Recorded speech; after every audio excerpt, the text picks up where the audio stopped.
بسم اللہ الرحمن الرحیم اللهم صل على سيدنا ومولانا محمد افضل صلواتك بعدد معلوماتك وبارك وسلم وصل عليه. بسم اللہ الرحمن الرحیم. عزیز طلباء کرام، امید ہے کہ انشاءاللہ العزیز آپ سب خیر و عافیت کے ساتھ ہوں گے. جامع السنن الترمذی جلد ثانی کے ابواب الفتن عن رسول اللہ صلی اللہ علیہ وسلم کے ایک اور درس کے ساتھ آپ حضرات کی خدمت میں حاضر ہونے کا موقع ملا. بحمد اللہ تعالی آج ہمارا سبق نمبر 137 ہے، تو بڑھتے ہیں اپنے سبق کی طرف. باب ما جاء فی الرجل یکون فی الفتنہ. یہ باب اس شخص کے بارے میں ہے کہ جو فتنے کے زمانے میں موجود ہو. وبه قال حدثنا عمران بن موسى القزاز البصري قال حدثنا عبد الوارث بن سعيد قال حدثنا محمد بن جحادة عن رجل عن طاووس عن ام مالك البهزية قالت. ہمیں روایت کی عمران ابن موسیٰ القزاز بصری نے، انہوں نے عبد الوارث ابن سعید سے، انہوں نے محمد ابن جحادہ سے، انہوں نے ایک شخص سے، انہوں نے طاووس سے، انہوں نے ام مالک البہزیہ رضی اللہ تعالی عنہا سے. قالت، وہ فرماتی ہے، ذکر رسول اللہ صلی اللہ علیہ وسلم فتنة فقربها. حضور نبی کریم صلی اللہ علیہ وسلم نے ایک فتنے کا ذکر فرمایا اور اس کو قریب کر دیا، یعنی گویا کہ اس کا وقوع انتہائی قریب ہے. قالت، ام مالک فرماتی ہے، قلت، میں نے عرض کیا، یا رسول اللہ صلی اللہ علیہ وسلم، من خیر الناس فیہا. اے اللہ کے رسول صلی اللہ علیہ وسلم، فتنے کے زمانے میں سب سے بہتر کون سا شخص ہوگا؟ کون ہوگا اس زمانے میں جو بہتر ہوگا؟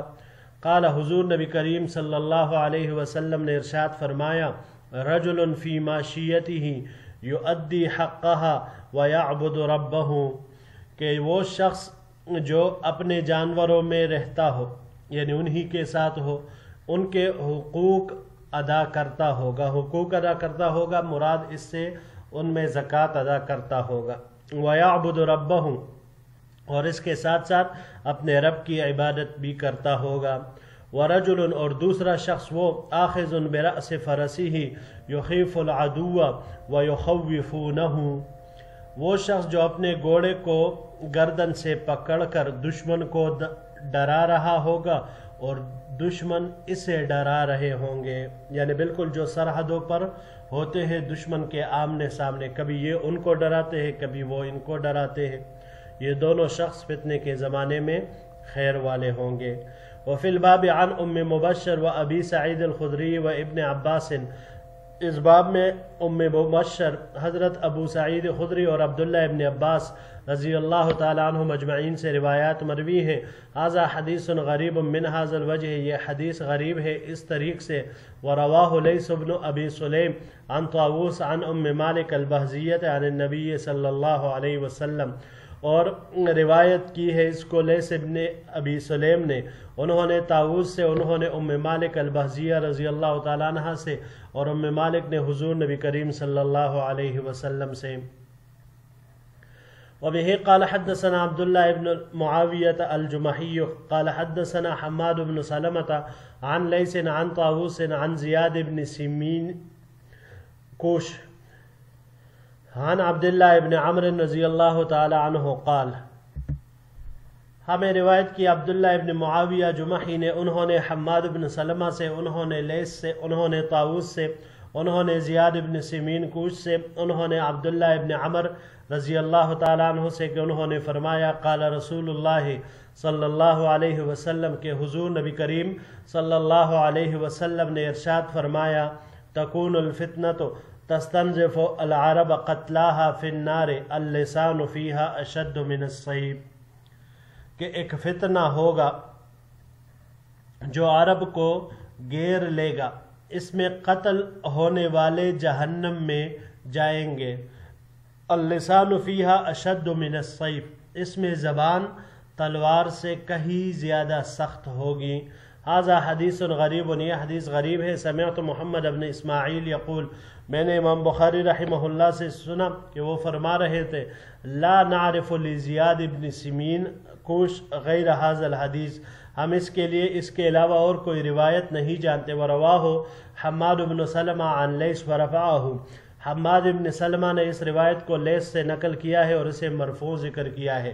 وَرَوَاهُ حماد بن زید عن لیث فوقفه، اور حماد بن زید نے اس کو لیث سے جب نقل کیا ہے تو اس کو موقوف بیان کیا ہے. یعنی ایک حماد بن سلمہ ہے جو لیث سے نقل کرتے ہیں تو وہ اسے مرفوع روایت کرتے ہیں، دوسرا حماد بن زید ہے جو لیث ہی سے نقل کرتے ہیں لیکن وہ موقوف نقل کرتے ہیں.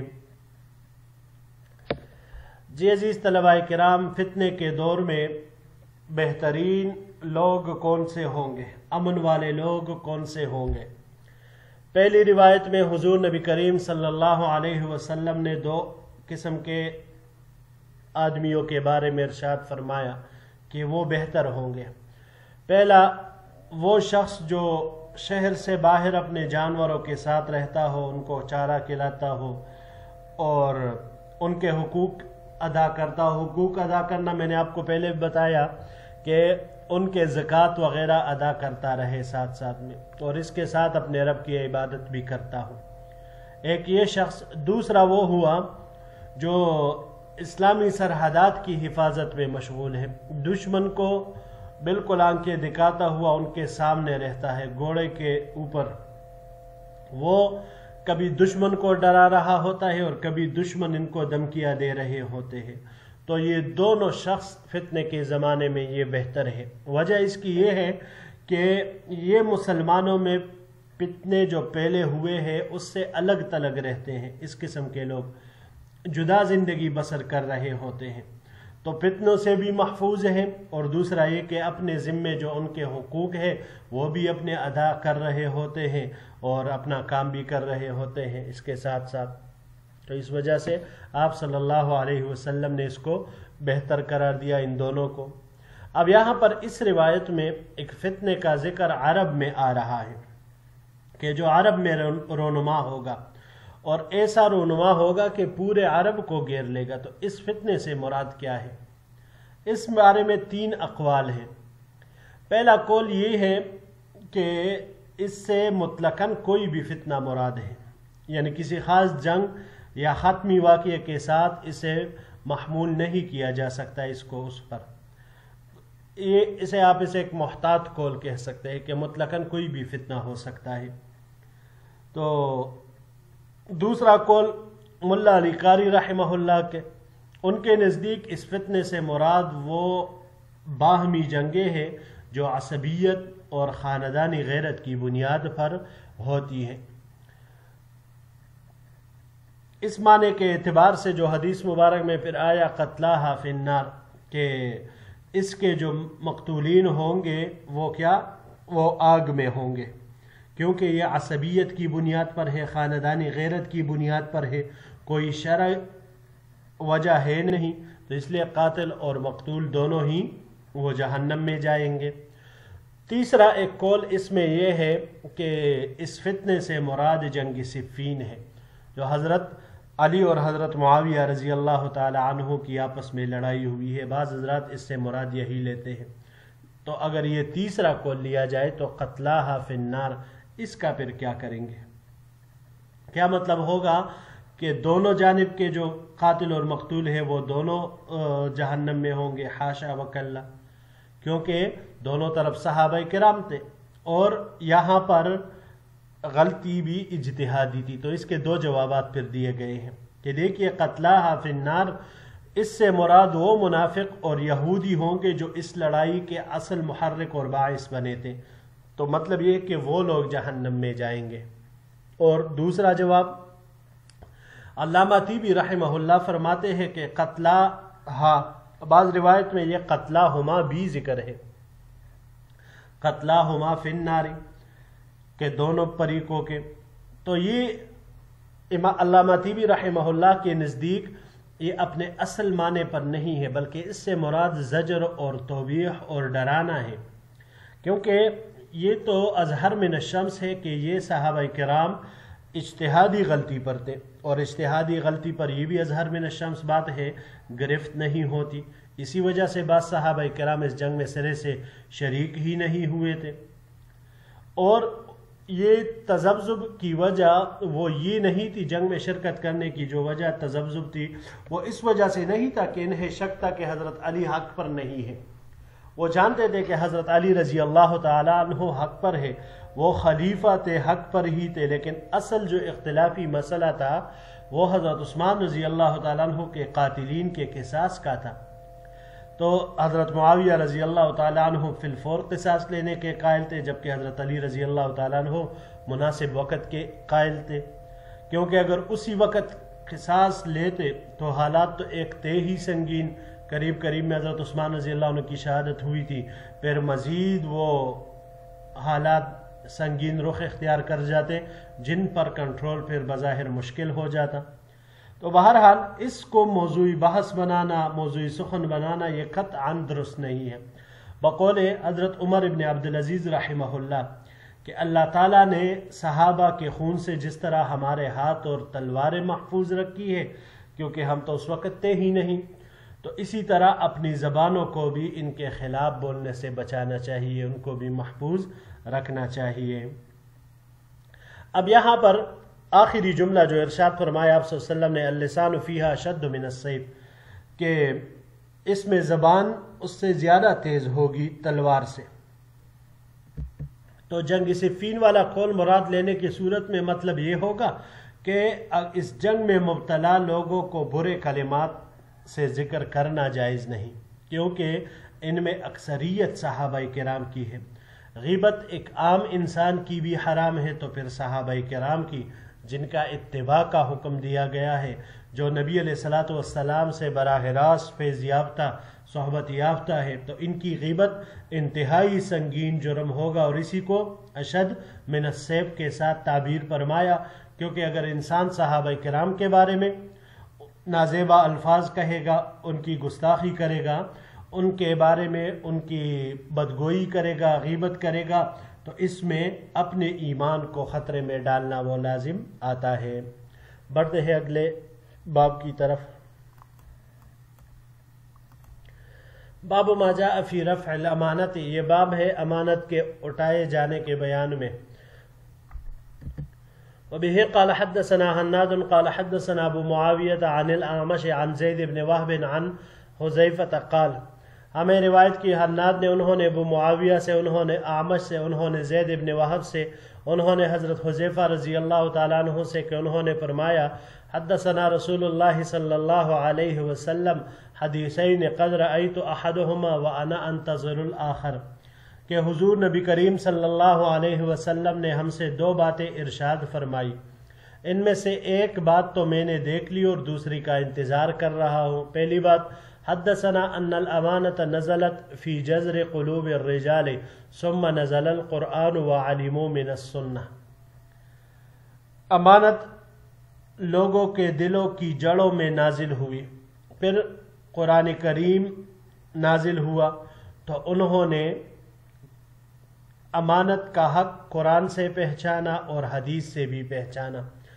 ثم حدثنا عن رفع الامانت فقال، پھر حضور نبی کریم صلی اللہ علیہ وسلم نے ہم سے امانت اٹھ جانے کا بیان فرمایا اور ارشاد فرمایا، ینام الرجل النومۃ فتقبض الامانۃ من قلبہ، کہ انسان حسب معمول، ایک آدمی حسب معمول سوئے گا تو اس کے دل سے امانت نکال لی جائے گی، فَيَظَلُّ أَثَرُهَا مِثْلَ الْوَقْتِ، اس کا اثر صرف ایک دبہ رہ جائے گا، ثُمَّ يَنَامُ نَوْمَةً فَتُقْبَضُ الْأَمَانَةُ فَيَظَلُّ أَثَرُهَا مِثْلَ أَثَرِ الْمَجْلِ كَجَمْرٍ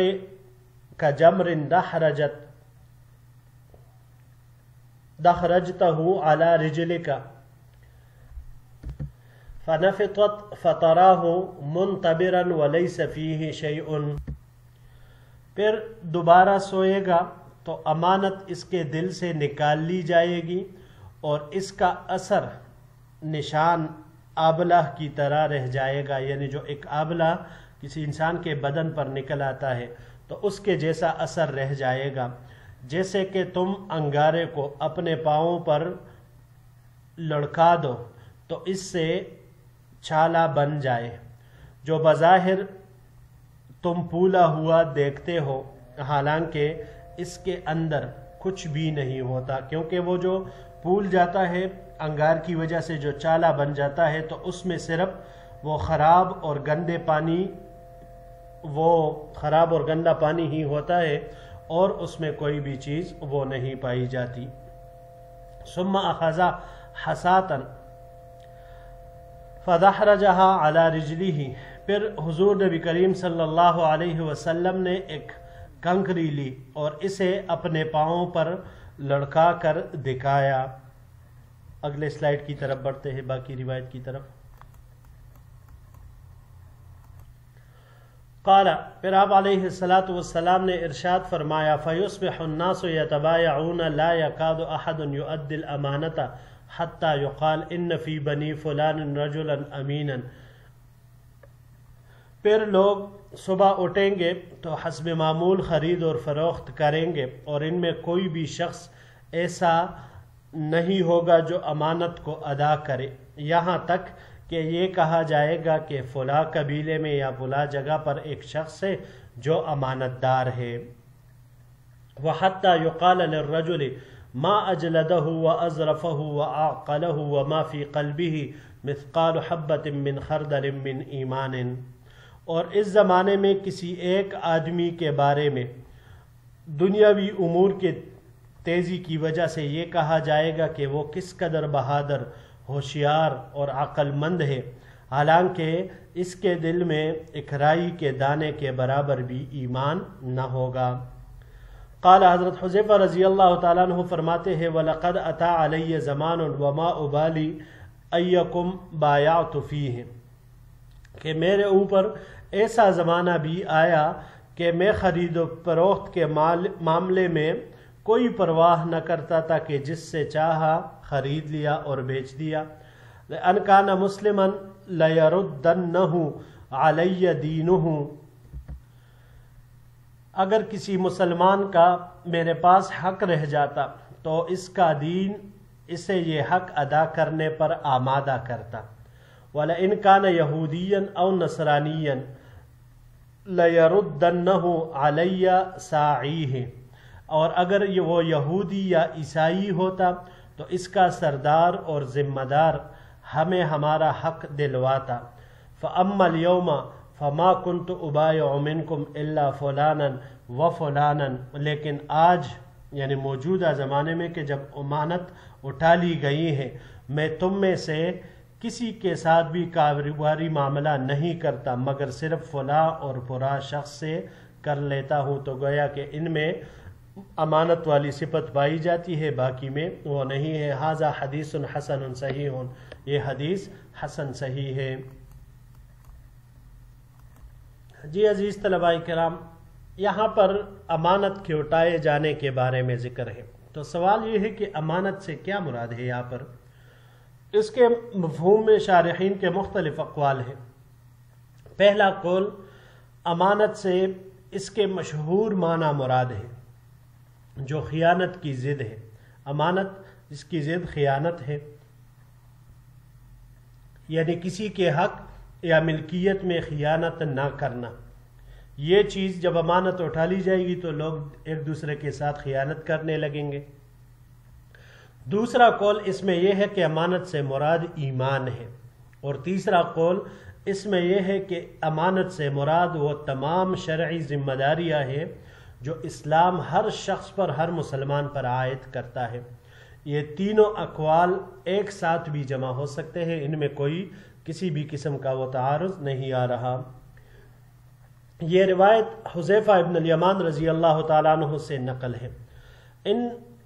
یہ وہ صحابی ہے جو حضور نبی کریم صلی اللہ علیہ وسلم کے رازدار تھے۔